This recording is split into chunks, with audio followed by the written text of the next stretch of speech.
अस्सलाम वालेकुम। एक ऐसी खबर जिसने पूरे पाकिस्तान के अंदर थरथल्ली मचा दी है, पाकिस्तान की सियासत में थरथल्ली मचा दी है, वो यही है कि जी फैज़ हमीद को कोर्ट मार्शल की कार्रवाई के जो अगला मरहला है उसके अंदर चार्जशीट कर दिया गया है। उन्हें सियासी सरगर्मियों में मुलव्वस होने, ऑफिशियल सीक्रेट एक्ट की खिलाफ वर्जियाँ करते हुए रियासत के तहफ़्फ़ुज़ और मुफाद को नुकसान पहुँचाने, इख्तियारात और सरकारी वसाइल के गलत इस्तेमाल और अफराद को नाजायज़ नुकसान पहुँचाने जैसे संगीन इल्ज़ामात का सामना है। और यही वो खबर है जिसने थरथल्ली मचा दी। अभी लोग इसी खबर से रिकवर कर रहे थे, लेकिन जो वो होता ना कि पर्थ दर पर्थ, पेज टू पेज, जैसे ही एक सफ़ा पलटा जाता है, अच्छा अब आगे ये भी है, अच्छा फिर सफ़ा पलटा जाता है, फिर पता चलता आगे ये भी है। इसकी एक और चीज़, अभी इसी थरथल्ली से लोग ज़रा मुस्तफ़ीद हो रहे थे और इसी को अभी डाइजेस्ट कर रहे थे कि पता चला कि जो फैज़ हमीद है ना, उनके कोई 50 के करीब, बल्कि इनफैक्ट 50 से ज़ायद ही, 50 से ज़ायद जो सियासतदान हैं उनके साथ फैज़ हमीद के डायरेक्ट राब्ते थे। और सिर्फ राब्ते नहीं थे बल्कि वो इन टच थे। और ज़ाहिर बात है सियासतदानों के साथ अगर आपके राब्ते हो रहे हैं तो वो तो इसीलिए होंगे ना कि अगर आपने उनसे और उनके साथ मिलके जो सियासी अज़ाइम और जो सियासी मकासद है उनको अचीव करना है। मज़े की बात यह है कि 50 से ज़ायद जो सियासतदान जिनके साथ फैज़ हमीद राब्ते में थे, और ये बात फैज़ हमीद खुद बता रहे हैं, भाई ज़ाहिर सी बात है, उनसे पूछगछ हुई और फैज़ हमीद ने नाम उगल दिए।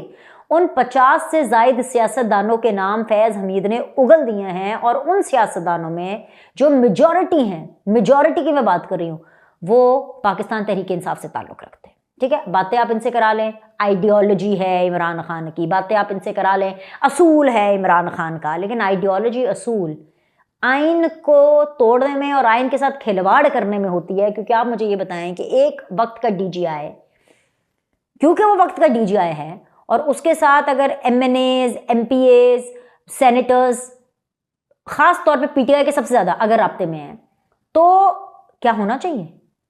बिल्कुल नहीं होना चाहिए। क्या आइन और कानून इसकी इजाज़त देता है? तो उसका जवाब है नहीं। लेकिन ये हुआ, ये खिलाफ वर्जी दोनों तरफ से हुई। अच्छा, अब उन सियासतदानों के ऊपर भी बिल्कुल एक्शन होना चाहिए। मैं सिर्फ फैज़ हमीद की क्यों बात करूं, मैं तो कहती हूँ 50 से ज़ायद जो सियासतदान है उनके ऊपर एक्शन, और उनके ऊपर एक्शन होगा, उन पर बिल्कुल एक्शन होगा। मेजॉरिटी का ताल्लुक पीटीआई से, कुछ जाहिर सी बात है कुछ नून लीग के भी होंगे, कुछ हो सकता है पीपल्स पार्टी के हों, कुछ एमक्यूएम के हों, कुछ ना कुछ तो होंगे, लेकिन मेजॉरिटी जो है वो पाकिस्तान तहरीक इंसाफ से उनका ताल्लुक होता है। ठीक है, अब ये खबर है, इसने भी एक बहुत बड़ी थरथल्ली मचा दी। इसके अलावा जनाब, हुकूमत का जो मानना है वो ये है कि फैज़ हमीद एक आलाकार थे और उनके हैंडलर्स बानी पीटीआई थे, यानी इमरान खान जनरल फैज़ को हैंडल कर रहे थे। अब जी इसलिए अब ये मामला इमरान खान पर जाकर ही रुकेगा, इसमें कोई दो राय नहीं है कि इमरान खान फैज़ हमीद को अपने आइज़ एंड ईयर्स, याद है इंटरव्यू में कैसे उन्होंने बोला था कि हाँ डीजीआई तो आइज़ एंड ईयर होता है, और फिर वो फैज़ हमीद को एक एसेट भी डिक्लेयर कर चुके हैं कि नहीं जी वो पाकिस्तान का एसेट है, यानी असासा है। तो असासों को तो कीमती होना चाहिए, असासों को तो इज़्ज़त और तकरीम के साथ रखना चाहिए। ऐसा नहीं कि जब वक्त निकल गया तू कौन मैं खाम खा है, जब वक्त निकल गया, जब फैज़ याब हो गए और अब लगा के जी फैज़ तो अब किसी काम का नहीं रहा है तो उसे डिसोन कर दिया। बेसिकली ये जो वीडियो जो मैं पूरी बना रही हूँ, आपको फैज़ की फैज़याबी और फैज़ की करामात तो बताऊंगी, बार बार आपको याद कराती रहूंगी, जब तक उनकी वर्दी फट नहीं जाती, जब तक उनके बैज उतर नहीं जाते, जब तक उनसे अगर कोई उनको तमगा मिला या व्हाट्सएवर, जब तक उनके वो ले नहीं लिए जाते, तब तक मैं आपको बताती रहूंगी। लेकिन उसके साथ साथ मैं आपको इमरान खान का, पीटीआई का असल चेहरा भी दिखाती रहूंगी, क्योंकि दोनों तरफ से है, मैनिपुलेट करने वाला और मैनिपुलेट होने वाला। ये दोनों बराबर के, वो कहते हैं ना पार्टनर इन क्राइम, जैसे मैं बार बार कह रही हूँ, ये दोनों जो है वो इक्वली रिस्पॉन्सिबल होते हैं, सिर्फ एक ही गुनाहगार नहीं होता। अब जी मसला ये है कि यही जो पाकिस्तान तहरीक इंसाफ है, जब इनको ज़रूरत थी जनरल फैज़ की तो उसको सर आंखों पर बिठाया, उनको मैंने आपको पिछली भी वीडियो में बताया था कि उनको कोर में भी भेजा गया, उनको क्या क्या कुछ उनके लिए नहीं किया गया, बल्कि उनको इतना हाईलाइट किया गया क्योंकि तमाम की तमाम वजारत उज़्मा कोई और नहीं, फैज़ हमीद चलाया करते थे। समझ आ गया? अब जी सिर्फ वो फैज़ हमीद को आंख और कान ही नहीं मानते थे, बल्कि तहरीक इंसाफ के दौर इक़्तिदार में हुकूमती पॉलिसीज़ तक फैज़ हमीद की मर्जी से बनती थी और चलती थी। तहरीक इंसाफ के पार्टी टिकट्स तक फैज़ हमीद के आशीर्वाद से दिए जाते थे, उसमें फैज़ हमीद का किरदार होता था कि किसको देना है किसको नहीं देना। अब इमरान खान हुकूमत के तमाम मामलात में फैज़ हमीद को ना सिर्फ साथ रखते थे बल्कि उनकी तजावीज़ हरफ़े आखिर मानी जाती थी। बस नहीं जी, वो फैज़ ने बोल दिया है तो ऐसा ही होगा, फैज़ ने एक ऐसा कह दिया, फैज़ ने वैसा कह दिया। तहरीक इंसाफ की हुकूमत के खात्मे के बावजूद फैज़ हमीद रियासत से ज़्यादा इमरान खान के वफादार रहे। ये मैं आपको फैज़ की करामात बता रही हूँ। ये जो आज पीटीआई कह रही है ना कि नहीं फैज़ हमीद ने हमारे साथ ऐसा कुछ नहीं किया, हम तो क्यों ऐसे डरे, हमें तो कोई डरने की ज़रूरत नहीं है। जनाब उनके लिए काम करते थे फैज़ हमीद इमरान खान के लिए। जब शहबाज शरीफ वज़ीर आज़म बने तो आपको याद है उनकी एक मरीम नवाज़ के साथ एक ऑडियो लीक हुई थी, तो उसके पीछे भी यही फैज़ हमीद थे। सानेहा 9 मई से मुताल्लिक मुसद्दिका इतलात हैं कि यही फैज़ हमीद थे जिन्होंने बानी पीटीआई और चंद मफरूर रहनुमाओं के साथ मिलकर सारी मनसूबाबंदी की थी और अहदाफ मुकर्रर किए थे।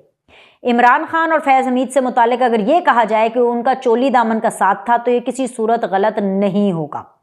आपको याद है जेल के अंदर एक नेटवर्क पकड़ा गया था कि जी जेल के अंदर जितनी सहूलियात इमरान खान को मिल रही हैं बगैर जेल मैनुअल से हटकर, ये जो पूरा एक नेटवर्क जो जेल में चल रहा था वो नेटवर्क किसका था?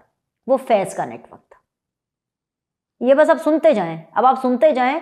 जो ये पीटीआई क्लेम करती है ना कि हाँ भाई फौज अगर अपने अंदर की क्लीनिंग करिए तो बिल्कुल करनी चाहिए, फैज़ हमीद ने हमारे लिए क्या किया या हमारा क्या फैज़ हमीद से लेना देना, ठीक है, वो जिस तरह से खुश हो रहे हैं ये उनके लिए एक आई ओपनर है और ये ज़र्फ भी बताता है, ये पीटीआई का इमरान खान का ज़र्फ भी बताता है कि वो किस ज़र्फ का इंसान है, कितना अपने साथ लोगों का ख्याल रखता है या अपना साथ देने वालों का ख्याल रखता है, कितना उनका साथ जो है वो नहीं रखता। अच्छा, वो कहते हैं ना कि जी सियासत के सीने में दिल नहीं होता, ये बिल्कुल ठीक कहते हैं। लालच की ये हंडिया आज बीच चौराहे फूट चुकी है। पीटीआई वाले सबको बताते फिर रहे हैं कि जी उनका फैज़ हमीद से और उनके कोर्ट मार्शल से कोई लेना देना ही नहीं है। दिल को बहलाने के लिए गालिब ये ख्याल अच्छा है क्योंकि लेना देना तो है, वो मैं आपको बताती हूँ आगे वीडियो में।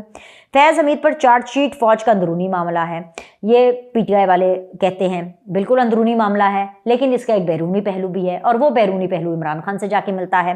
तहरीक इंसाफ के कुछ लोग तो फैज़ हमीद के कोर्ट मार्शल पर खुशी से फूले नहीं समा रहे और जी टॉक शोज में बताते फिर रहे हैं कि जी फैज़ हमीद ने उनके साथ तो कुछ ऐसा किया नहीं है कि अब उनके साथ जो कुछ भी हो रहा है उनको यानी पीटीआई वालों को और उनको इससे कोई फर्क नहीं पड़ता। ऐसे रिश्तों से मुताल्लिक मियां मोहम्मद बख्श, जी हाँ बहुत बड़ा नाम है, वो फरमा गए हैं, क्या फरमा गए हैं, अगर आपको मेरी पंजाबी कुछ टूटी फूटी लगे तो कोई बात नहीं, आपने बुरा नहीं बनाना, और अगर आपको ये शेर भी कुछ गलत लगे तो नीचे इसको करेक्ट कर दीजिएगा। मैंने वो लिख लिया है, ऐसे मैं कहीं पढ़ रही थी और वो शेर मुझे इतना अच्छा लगा था कि मैं जब कुछ पढ़ती हूँ, कुछ मुझे अगर ऑनलाइन अच्छा मिल जाता है या कुछ मेरी नज़र से कोई अच्छी चीज़ गुजर जाती है तो मैं उसको ज़रूर कोशिश करती हूँ कि उसको शेयर करूँ। तो जी मियाँ मोहम्मद बख्श फरमा गए हैं कि निचिया दे आशनाई कोलो फैज़ किसे नहीं पाया, निचिया दी आशनाई कोलो फैज़ किसे नहीं पाया है। क्या बात, मतलब कि जो कम ज़रा होते हैं ना, ज़रा छोटे लोग होते हैं, उनसे किसी ने फैज़ नहीं पाना, यानी कि निचिया दी आशनाई कोलो फैज़ किसे नहीं पाया, किक्कर ते अंगूर चढ़ाया हर गुच्छा जख्माया। क्या कह गए हैं भाई, सूरत हाल दोनों तरफ एक जैसी है क्योंकि ज़रा ये भी बता रहे हैं कि दौरान हिरासत फैज़ हमीद ने भी सारा कच्चा चिट्ठा खोल कर रख दिया है और बता दिया है कि कैसे वो इमरान खान के साथ मिलकर रियासत मुखालिफ इकदामात में शरीक रहे हैं। ये बात अब किसी से ढकी छुपी नहीं है कि ये चार्जशीट सिर्फ फैज़ हमीद के ख़िलाफ़ नहीं बल्कि इसका असर इमरान खान पर भी होगा और इस चार्जशीट के बाद इम्कानात खासे बढ़ गए हैं कि किसी भी वक्त इमरान खान का ट्रायल भी मिलिट्री कोर्ट में शुरू हो सकता है। इसके लिए वफाकी हुकूमत ने प्रोसीड करना है और आने वाले चंद दिनों में वफाकी हुकूमत इस हवाले से प्रोसीड करने वाली है। यह होता हुआ देख करके पीटीआई ने एक और पैंतरा खेला है, वो भी मैं आपको आगे चल के बताती हूँ। दूसरी तरफ 26 नवंबर के बाद कौमी असम्बली का पहला और धुआंधार इजलास हो चुका है और जी वज़ीर दिफा ख्वाजा आसिफ ने गुज़श्ता रोज़ तहरीक इंसाफ को खूब आड़े हाथों लिया और कहा कि हमारे यहाँ एक शख्स हुक्मरान था जिसका नाम था अयूब खान, पाकिस्तान तोड़ने और बांग्लादेश बनने की सारी जिम्मेदारी उसी एक शख्स पर आयद होती है और आज उसी अयूब खान का एक रिश्तेदार यहाँ सुबाइयत कार्ड खेल रहा है। उमर अयूब को लगाइए भाई। वज़ीर दिफा ने तहरीक इंसाफ को चैलेंज किया कि अगर 26 नवंबर को उनके 12 अफराद हलाक हुए थे तो आए उन अफराद के शनाख्ती कार्ड, कब्रों और वर्सा से मुतालिक तफसीलात शेयर करें। गोली क्यों चलाई के सवाल पर उन्होंने जवाब दिया ख्वाजा आसिफ ने, और उन्होंने क्या खूब जवाब दिया और इंकशाफ किया कि भाई उस दिन डी चौक में जब कारकुनों ने अली अमीन गंडापुर की गाड़ी पर हमला किया तो गंडापुर के गार्ड्स ने पीटीआई कारकुनान पर फायरिंग की थी, यानी अपनों ने ही फायरिंग कर ली थी। ये मतलब ये मैं बता रही हूँ ना, ये बातें अगर पीटीआई के लोगों को बर वक्त पता हों और उनको यूथिया व्लॉगर्स, यूथिया एंकर्स, यूथिया लोग अगर सच बताए ना, तो पीटीआई के लोग ना इनको अपने लीडरान को खुद ही जूते मारे। मैं आपको बता रही हूँ, ये जो कहते हैं ना कि जी ये हमारे लीडर ऐसे, तो जी ये पता नहीं कहाँ से फायर हो गया, वो हो गया, ये ख्वाजा आसिफ बता रहे हैं और कैमरे की आंख ने इसको देखा है कि जो फायरिंग हुई वो अली अमीन गंडापुर ने की, उसके गार्ड्स ने की। और अली अमीन गंडापुर के गार्ड्स ने तब की फायरिंग जब लोग अली अमीन गंडापुर के ऊपर पिल पड़े थे। ख्वाजा आसिफ ने यह भी इंकशाफ किया कि 26 नवंबर को तहरीके इंसाफ ने जिन बातों पर इत्तफाक किया था, अगर वो सामने आ जाए तो उनके कारकुनान उन्हें जूतियां मारेंगे। सिविल नाफरमानी की तहरीक से मुताल्लिक भी ख्वाजा आसिफ ने कहा कि अगर पीटीआई में हिम्मत है तो वो अपनी ज़बान पर कायम रहे और सिविल नाफरमानी की तहरीक का ऐलान करके दिखाए। वो जानते हैं कि पाकिस्तान में कोई एक शख्स भी बानी पीटीआई के कहने पर सिविल नाफरमानी नहीं करेगा। ख्वाजा आसिफ बिल्कुल ठीक कह रहे हैं, यहाँ पे मैं उनसे बिल्कुल एग्री करूंगी। उसकी वजह यह है कि इस बार कोई भी इमरान खान की किसी कॉल पर कान नहीं धरेगा, क्योंकि उनके साथ जो 24 से 26 नवंबर के बीच हो चुका है ना, वो पार्टी लीडरशिप इससे बड़ा जुल्म अपने लोगों के साथ नहीं कर सकती कि उनको बुलाए और उसके बाद खुद भाग जाए और फिर अपने ही गार्ड से उनको कभी मारे पड़वाएं, कभी उनके ऊपर गोलियां चलवाएं।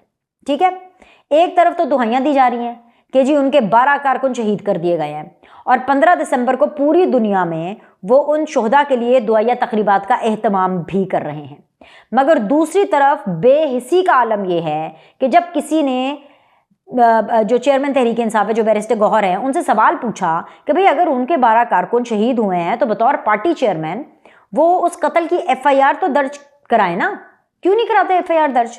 तो जी बैरिस्टर गौहर का जवाब था कि भाई जिसका बच्चा मरा है वो खुद उसकी एफआईआर दर्ज कराए। ये एक अलग बात है और पार्टी की तरफ से दरखास्त दायर करने का जो कानूनी तरीका है वो बिल्कुल मुख्तलिफ है। मतलब आप ये सोचें कि इन्होंने फैज हमीद को तो डिसोन किया ही किया, ये अपने कारकुनों को भी डिसोन कर गए। क्या हुआ? लाशें इनको चाहिए थी, वो तो उनको मिली नहीं, तो वो जो खून और लाशों का जो बयानी है ना, उसको अपनी गूगल ड्राइव से तस्वीरें निकाल के कोई पुरानी, कोई ये वो झूठ मूठ फोटोशॉप करके या पता नहीं क्या जो भी है, झूठी तस्वीरें, फेक फोटो, फेक प्रोपेगेंडे के लिए इस्तेमाल की। इस्तेमाल इन्होंने पूरी करनी है, लेकिन जब बात आएगी कि इसके ऊपर आप कोई लीगल एक्शन ले, कोई दाद रसी करे, कोई अफसोस, कोई जनाजा, को कुछ, उधर ठेंगा दिखा जाते हैं। उसके पास इन बातों का जवाब होता नहीं है। और फिर वो जो पैंतरा हुआ कि जी अब पता चला कि अच्छा जी अभी ये तो फौजी अदालत के अंदर मामला जा रहा है इमरान खान का, तो क्या करें? तो जी वो मैंने आज इन्हीं गुनाहगार आंखों से मैंने देखा और सुना कि जो बैरिस्टर गौहर हैं वो जी बड़ा पार्लियामेंट के अंदर खड़े होकर कह रहे थे कि पार्लियामेंट हमें मुज़ाकरात के जरिए रास्ता फराहम करे, रो पिट रहे थे, हमें रास्ता फराहम करो, पार्लियामेंट हमें रास्ता फराहम करो।